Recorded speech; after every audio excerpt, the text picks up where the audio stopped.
Demikianlah perempuan, dia hanya ingat kekejaman orang terhadap dirinya walaupun kecil, tetapi dia lupa akan kekejamannya terhadap orang lain padahal ianya begitu besar. Okey, pernah dengar tak ayat tu? Okey, sebenarnya ayat tu adalah hasil petikan dari novel atau filem Tenggelamnya Kapal Van der Wijk karya Buya Hamka. Dan sejujurnya, ini adalah kali pertama saya membaca dan menonton karya Buya Hamka. Dan pada saya, karya Buya Hamka adalah karya yang sungguh puitis, syahdu, mengasyikkan. Jadi, hari ini saya nak berkongsi review tentang filem tersebut. Okey, kalau kita tengok, setting cerita ni bermula pada tahun 1930-an. Dan dia mengisahkan tentang dua orang, iaitu Zainuddin dan Hayati. Dan dia juga mengisahkan tentang kisah percintaan antara dua darjat. Maknanya dekat sini, kisah percintaan yang terpisah oleh adat.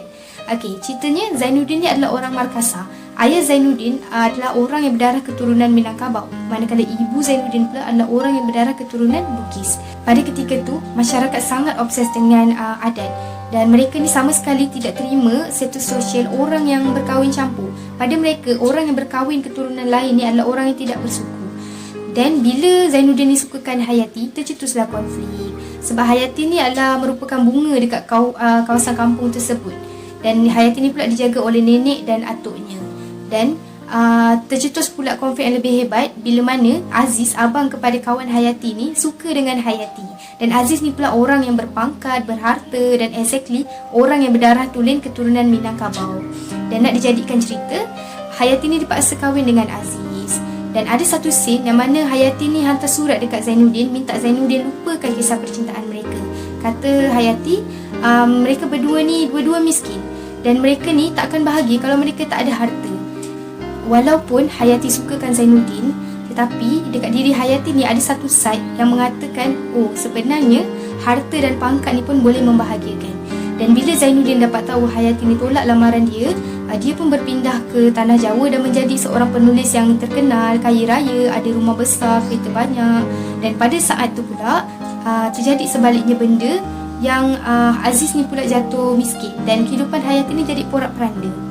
Okey, tapi saya nak cerita sampai situ sahaja sebab saya tahu mungkin ada dekat sini yang belum tengok filem ni kan. Jadi saya tak nak jadi spoiler lah. Dan apa yang saya dapat pengajaran daripada cerita ni adalah cinta ni tak akan bahagia kalau berpaksikan kepada wang, pangkat dan harta semata-mata. Buya Hamka pun nak tekankan dekat sini bahawa cinta tu adalah satu benda yang tulus dan merupakan anugerah indah daripada Tuhan dan perlu dijaga dan disemai bukan dengan nafsu semata-mata.